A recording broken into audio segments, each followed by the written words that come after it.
आज शनिवार का दिन है जिस दिन अपन इस दरिद्रता से मिलने के लिए पीपल के पेड़ के नीचे आए हैं। हिंदू धर्म में ये दिन पीपल के वृक्ष के लिए पूजनीय होगा। जो भी शनिवार के दिन पीपल के वृक्ष की पूजन करेगा, दूध चढ़ाएगा या मिष्ठान का भोग लगाएगा, लक्ष्मी और नारायण उसके घर में प्रवेश कर जाएगा। लक्ष्मी और नारायण उसके घर में प्रवेश करेगा। पुराण की कथा कह रही है कि दुनिया के सारे तीर्थ नहीं जा सकते, पृथ्वी की सारी नदियों में स्नान नहीं कर सकते, पवित्र नदियों में आप स्नान नहीं कर सकते, या किसी भी तीर्थ में जाकर एक रात्रि भी विश्राम नहीं कर सकते, या हमने जिंदगी में कोई दान करा ना करा, कोई पुण्य करा ना करा, कोई सत्कर्म करा ना करा, कोई शास्त्र पढ़ा ना पढ़ा, कोई शास्त्र सुना ना सुना, उसके बाद भी शिव महापुराण की कथा कहती है कि एक दिन में अगर मात्र एक बार भी आप शंकर के शिवालय में प्रवेश कर गए या मंदिर में प्रवेश कर गए तो सारे तीर्थ, सारी नदियां, सारे सरोवर, सारी बावड़ी, सारे तालाब, सारे कुंड के स्नान का पुण्य, दान का पुण्य प्राप्त हो जाता है, केवल शिव तत्व को प्राप्त कर लेने। शिव महापुराण की कथा कह रही है कि घर में जो दिया होता है वो दीपक भी कोई साधारण नहीं होता, उस दीपक की भी महत्वता है, उस दीपक का भी वर्णन है।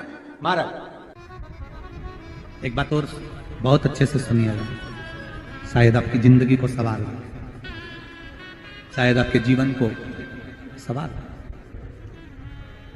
मेरी जीजियों, मेरे जीजाओं, मेरी बेटियों, बेटाओं, कभी मौका लगे शंकर भगवान के शिवलिंग के पास में आप बैठे हैं, यहां तक शास्त्र कहता है कि घर में अगर किसी को बहुत तेज बुखार आ गया है, बहुत तेज बुखार, और बच्चा उस बुखार में तप रहा है, बहुत तप रहा है, महाराज, तो हम जिस दिए में भगवान की आरती उतारते हो, जिस दिए से तुम भगवान की पूजन करते हो, कभी मौका लगे और आप पूजन करने के लिए गए,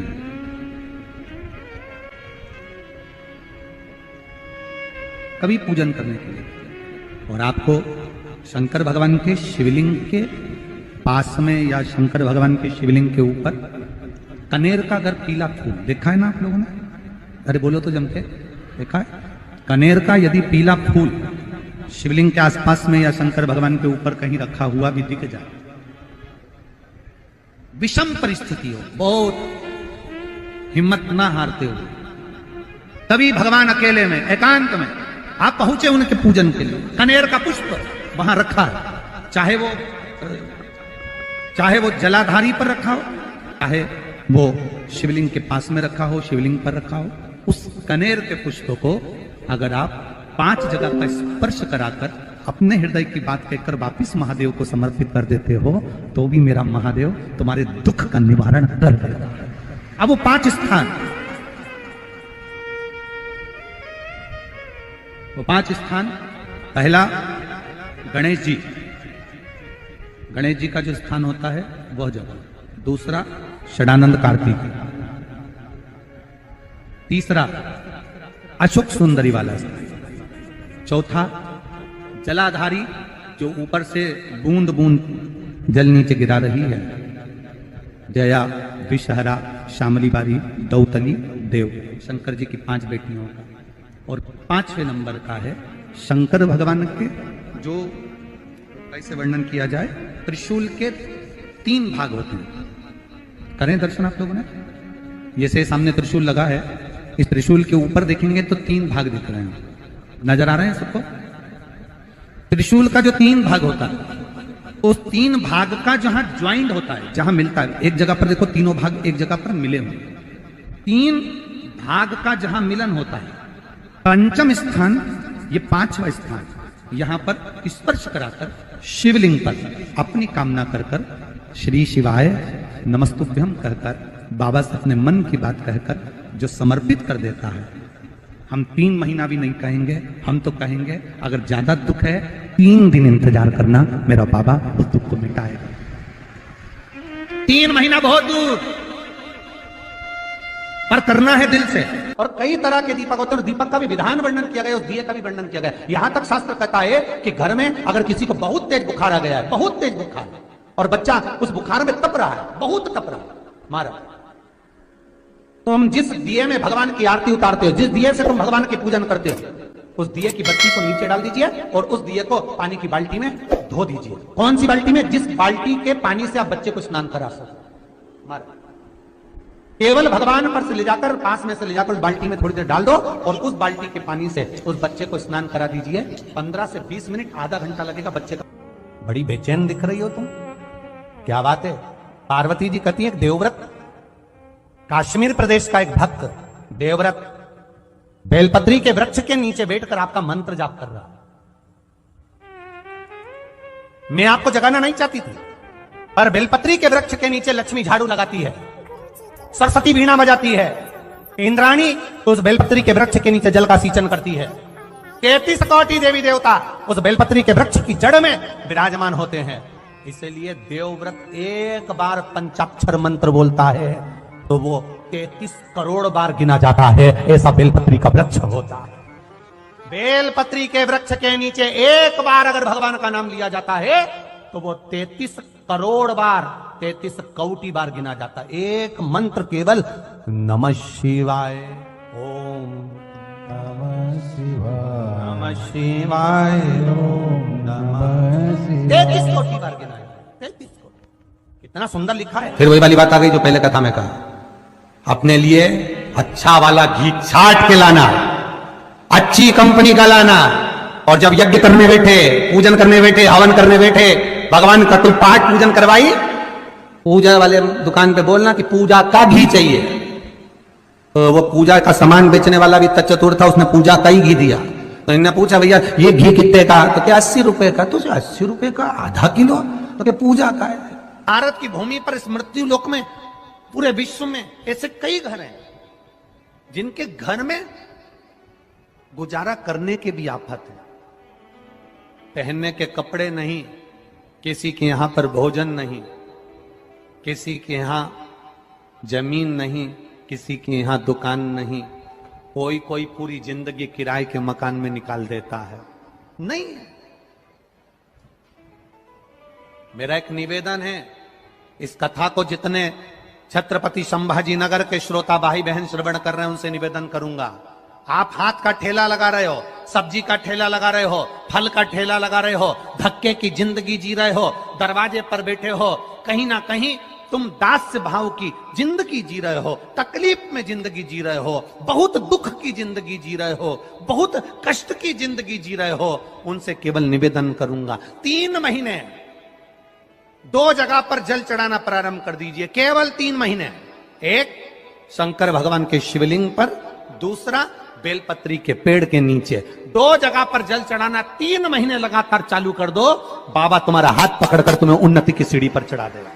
हमें कोई चमत्कार करना नहीं आता, और ना हम कोई तंत्र विद्या या मंत्र विद्या जानते हैं, ना हमारे पास में बेल है, ना हमारे पास में भभूति है, हमारे पास में तो केवल शिव का नाम है। आप श्री शिवाय नमस्तुभ्यम बोलो, ओम नमः शिवाय बोलो, नमः शिवाय बोलो, चाहे महामृत्युंजय मंत्र बोलो, उसका स्मरण करते करते भगवान शंकर के शिवलिंग पर जल, और उसी पात्र में जो जल तुमने शंकर जी को चढ़ाया उसमें से बचा हुआ थोड़ा सा जल बेलपत्री के पेड़ के नीचे चढ़ाना प्रारंभ कर दो। अलग से बेलपत्री के पेड़ के नीचे चढ़ाने के लिए अलग से लोटा भर के जल जरूरत नहीं पड़ेगी। जो तुमने शिव जी को जल चढ़ाया,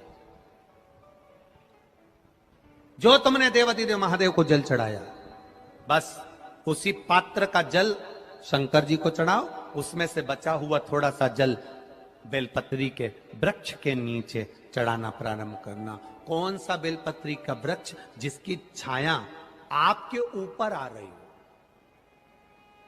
शिव महापुराण बड़ी सुंदर बात कहता है, ध्यान दीजिएगा। जिस बेलपत्री का पौधा तुम्हारे सिर का, और ये दोनों हाथ ऊपर कर लो, अपन खड़े हुए और खड़े होकर दोनों हाथ ऊपर करे, इतना बड़ा बेलपत्री का पौधा है, उस बेलपत्री के पौधे की पत्ती को कभी तोड़कर शंकर जी को नहीं चढ़ाना चाहिए। ध्यान रखना, इतना बड़ा पौधा। आप खड़े हो जाओ और खड़े होने के बाद आपका हाथ ऊंचा कर लेना। इतना बड़ा पौधा है, उस पौधे की पत्ती बेलपत्री को तोड़कर शंकर भगवान को कभी नहीं चढ़ाना। शंकर भगवान को उस बेलपत्री को, उस वृक्ष की पत्ती को तोड़ना चाहिए जो वृक्ष तुम्हारे हाथ से थोड़ा सा ऊंचा हो, जिसके लिए तुम्हें हाथ और ऊंचा करना पड़ रहा हो। जैसे एक बच्चा अपनी मां की गोद में बैठने के लिए दोनों हाथों से उचकता है, आवाज लगाता है, उचकता है, आवाज लगाता है, हाथ ऊपर करता है, तो मां उस बच्चे को गोदी में ले लेती है। उसी तरह उस बेलपत्री के वृक्ष की पत्ती तोड़ना चाहिए जिसने थोड़ी उन्नति कर ली हो, जो थोड़ा ऊंचा हो गया हो। तुम उसको पाने का प्रयास करो तो भगवान भी तुम्हें अपनी गोदी में ले ले। ऐसे वृक्ष की पत्ती को अब तुम छोटा सा पौधा, बिल्कुल जरा सा पौधा, उसी की पत्ती तोड़कर महादेव को चढ़ाओगे, ये श्रेष्ठता नहीं। यदि बेलपत्री का पेड़ आपके यहाँ है और मान लो कई लोग बेलपत्री गमले में लगाते हैं या छत के ऊपर लगा देते हैं, बेलपत्री का वृक्ष जो होना चाहिए वो घर के ठीक पीछे के भाग में, पीछे के भाग। या बेलपत्री का वृक्ष अगर पीछे नहीं है तो आप अपने घर से जब बाहर निकलते हैं तो राइट हैंड की ओर बेलपत्री का वृक्ष होना चाहिए। आप जब घर से प्रवेश कर रहे हैं, बाहर की ओर निकल रहे हैं, वो सुख का अनुभव करा। यदि घर से निकलते समय बेलपत्री का पेड़ लेफ्ट में अगर आता है, आप जिस घर से निकल रहे हो लेफ्ट में अगर बेलपत्री का पेड़ आता है तो आप 1 रुपए कमाएंगे, 1.25 रुपए खर्च होगा, पैसा हाथ में टिकेगा नहीं। घर में 10 लोग भी कमा रहे हैं तो पैसा घर में दिखेगा नहीं, आएगा जरूर, सारे काम होंगे पर टिकेगा नहीं। यदि लेफ्ट में राइट भाग का बेलपत्री सुख का अनुभव। बेलपत्री का वृक्ष घर में लगाओ तो घर के पीछे के हिस्से में लगाना चाहिए, और ऐसी जगह नहीं लगाना कि जहां पर बेलपत्र में गंदा पानी जाए या कोई गंदी वस्तु उसके नीचे पड़े। 33 करोड़ देवी देवता बेलपत्री के पेड़ के नीचे सोमवार के दिन, कोई रविवार के दिन, कोई मंगलवार, कोई बुधवार, कोई गुरुवार, कोई शुक्रवार, कोई शनिवार के दिन बेलपत्री के नीचे आकर 33 करोड़ देवी देवता हो तब करते हैं, साधना करते हैं। बेलपत्री के पेड़ का बड़ा प्रमाण है। एक बेलपत्री ऐसी होती है जो कि शंकर पर अगर चढ़ी हुई है तो वापिस उतार कर धोकर फिर शिव को चढ़ा सकते। किसी व्यक्ति से कोई काम करवाना है, वो काम नहीं कर रहा, कोई फाइल आगे नहीं बढ़ रही है, कोई कार्य अटक रहा है, या फिर कहीं रुपया पैसा अटक गया हो, नहीं निकल रहा हो, तो एक जल के पात्र में जल भरकर 5 बेलपत्री शिव जी को समर्पित कर कुंदकेश्वर महादेव का नाम लेकर एक सफेद पुष्प बेलपत्री के ऊपर जो शिव जी को चढ़ाई है उस पर समर्पित कर जल जो लेकर गए हो, अपनी उस कामना को कर कि मेरा ये कार्य अटक रहा है, ये कार्य नहीं हो रहा, कुंदकेश्वर महादेव का नाम लेकर धीरे धीरे जल की धार चढ़ाइए। और एक बात हमेशा याद रखना, फिर निवेदन कर रहे हैं, अच्छे से समझ लेना, शंकर जी पर जब जल चढ़ता है, शिव जी का जब अभिषेक होता है, शंकर जी पर जब जल चढ़ाया जाता है, दूध चढ़ाओ, जल चढ़ाओ, कुछ भी चढ़ाओ, पर एक बात का स्मरण अपने जीवन में होना कि इतने ऊपर से मत चढ़ाना कि जल चढ़े और छींटे आपके ऊपर। बहुत ध्यान दीजिएगा। हाँ, तो यहां तक वर्णन करा गया है कि शंकर जी का जल चढ़ा हुआ जहां से बहकर जाता है ना, उसको लांगा तक नहीं जाता। यहाँ लांगते हैं क्या? नहीं ना, परिक्रमा भी करेंगे तो वहीं से लौट कर वापिस घर जाएंगे। शिव जी का जहां से जल बहकर जा रहा हो, चढ़ा हुआ जल जहां से बहकर जा रहा हो, उसको लांगा तक नहीं जाता। और कई लोग बड़े बड़े आनंद में शंकर जी पे इतनी ऊपर से जल चढ़ाएंगे तो वो छींटे पूरे अपने ऊपर आना चाहिए, शरीर पर आना चाहिए। नहीं, उसका दोष है हमारा, उसका दोष है। आप भगवान को अगर जल चढ़ाओ, दूध चढ़ाओ, तो मान लो अगर जैसे एक सरल भाषा में समझ लो और अच्छे से, कि जैसे ये शिवलिंग है, शंकर जी का ये शिवलिंग है। और आप जल चढ़ा रहे हो तो इतनी ऊपर से छोड़ोगे तो पानी का छींटा तो अपने ऊपर आएगा, पर वही जल, वही दूध, वही सामग्री आप शिवलिंग से थोड़ी सी दूरी बनाकर अगर आप समर्पित करेंगे तो बाबा उसको स्वीकार भी करता है और आनंद की अनुभूति भी होती है। कार्य में सिद्धता भी है, कार्य में उसकी सिद्धता भी है।